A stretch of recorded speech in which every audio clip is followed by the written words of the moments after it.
Bonjour et bienvenue dans notre plateforme. Aujourd'hui, je vais nous parler des 3 niveaux de problèmes qui peuvent arriver à tout un enfant de Dieu.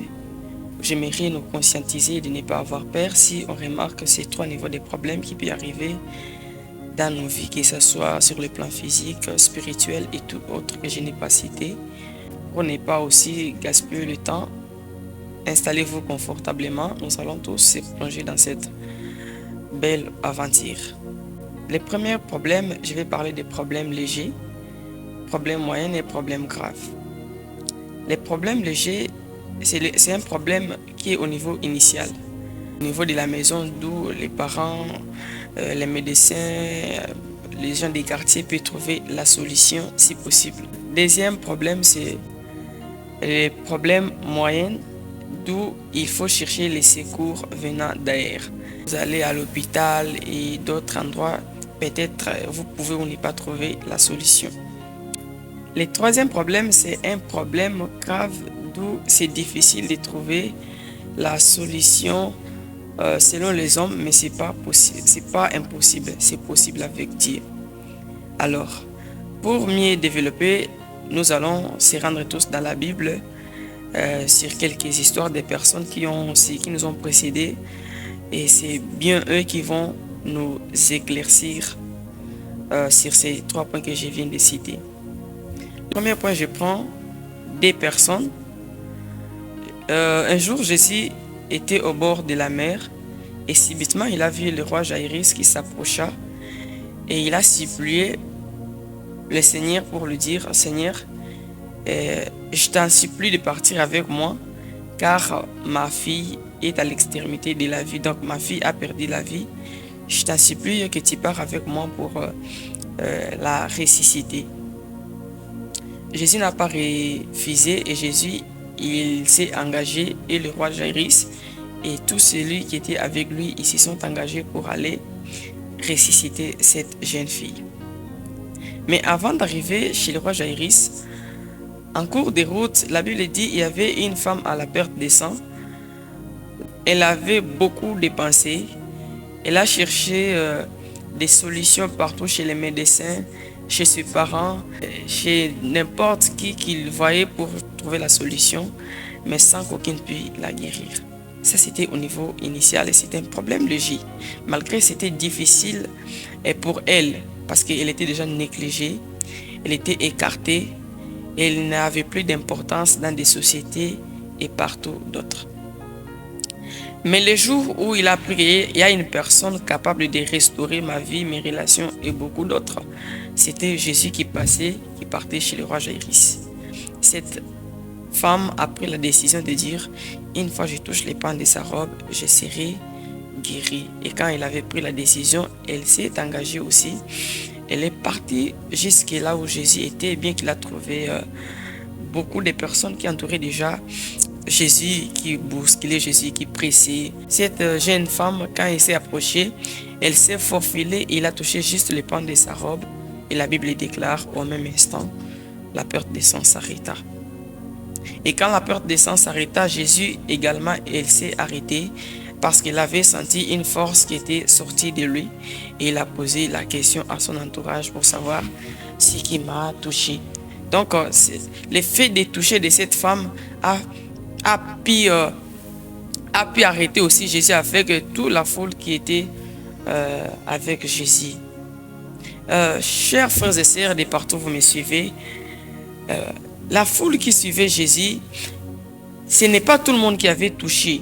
Il y avait certains qui bousculaient Jésus, mais cette femme a touché. Il y a la différence entre bousculer et toucher. C'est ce que nous constatons partout dans nos églises. Il y a beaucoup de personnes qui sont venues avec des problèmes, des situations compliquées, qui sont en train de pleurnicher ici, cherchant les secours venant de Dieu, mais ne trouvent pas la solution. Pourquoi? Parce que leur prière, c'est une prière de bouscule. Ils ne touchent pas. Ils sont en train de bousculer avec les mouvements de masse. Ils partent à l'église parce que on a dit qu'il y a l'église, il y a le culte.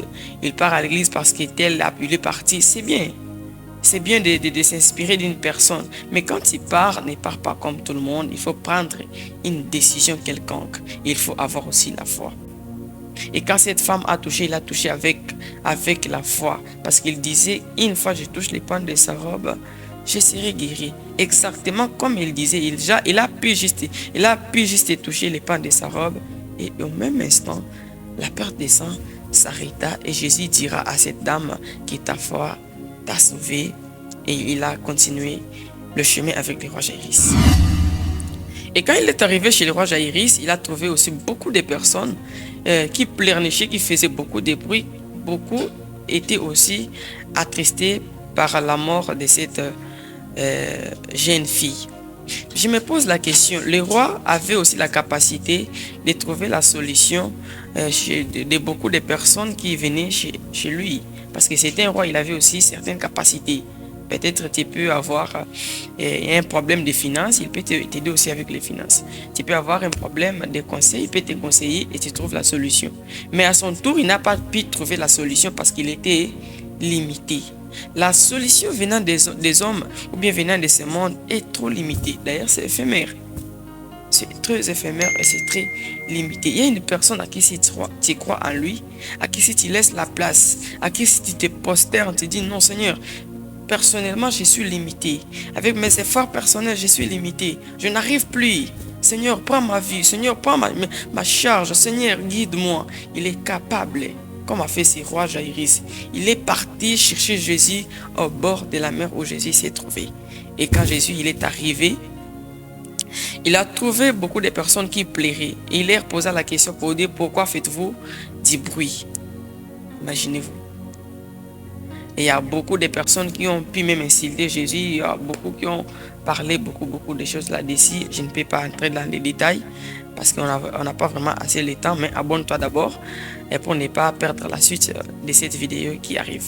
Alors, quand Jésus il est arrivé, il a pris juste la maman de la fille qui était morte et le roi Jaïrus et des personnes aussi qui suivaient Jésus. C'était au nombre de 5.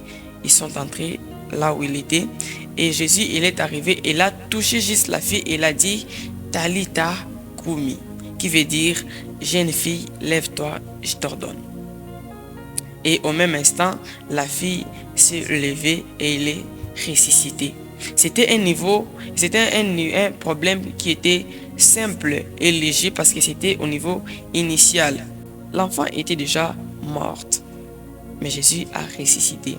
Le deuxième problème, c'était le problème d'où Jésus partait dans la ville de Naïn. Et quand il est arrivé à l'entrée de la ville, il a trouvé un groupe de gens qui portaient un cercueil d'un enfant, d'un veuve qui avait perdu son mari bien avant. Et il a perdu aussi son enfant.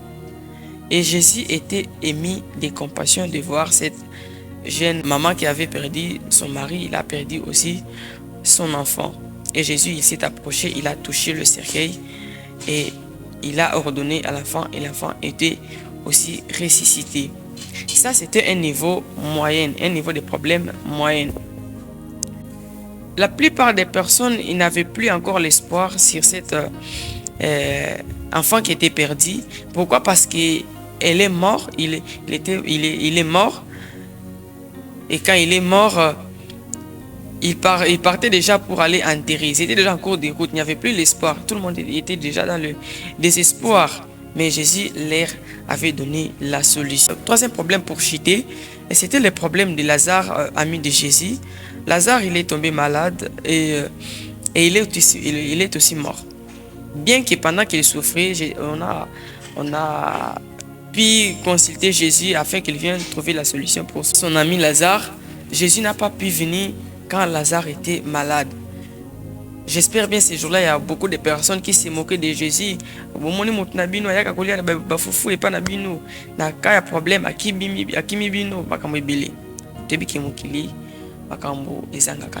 Et quand Lazare est mort, Bakundi Lazare, après 4 jours, Jésus est venu. Marie et Marthe, ils se sont allés accueillir Jésus. L'une d'entre eux, il s'est prosterné en pleurant pour la mort de leur frère. Et Jésus leur demanda, où l'avez-vous mis? Marie, il a essayé d'intervenir pour dire, ça fait beaucoup de jours, il sent déjà mauvais. Donc, c'était vraiment le désespoir parce que Lazare était déjà au niveau terminal qui était le tombeau. Dans le tombeau, il n'y a plus l'espoir. Il était déjà enterré. Il sentait déjà mauvais. Il y avait déjà la décomposition de la chair.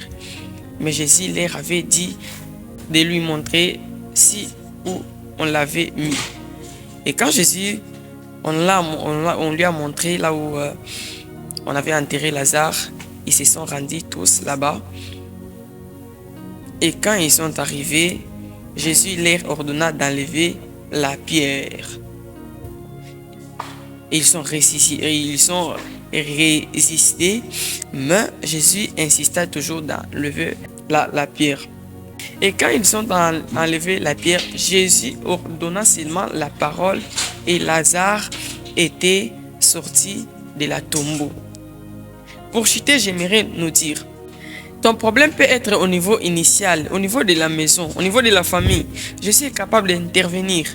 Ton problème peut être au niveau de la route. Bazo qui est déjà kokunda, bazo qui est déjà boma, bazo qui est déjà saladi n'importe quoi. Je suis capable d'intervenir. Ton problème peut être au niveau terminal. Ton problème peut être au niveau du tombeau. Le Seigneur est capable de venir intervenir. C'est question d'avoir la patience. C'est question d'avoir la foi. C'est question d'avoir la conscience. Je nous appelle tous à la conscience. Réveillez-vous. Si tu constates qu'il y a quelque chose qui ne marche pas dans ta vie, cherche la solution. La solution pour les chrétiens ne vient pas ni de l'Orient, ni de l'Occident. Notre solution vient de l'Éternel, Dieu des armées. À plus tard, c'était Mèche Cache Production HD. Ici, c'est Réveil Plus, Réveil des consciences, voir autrement, agir mieux.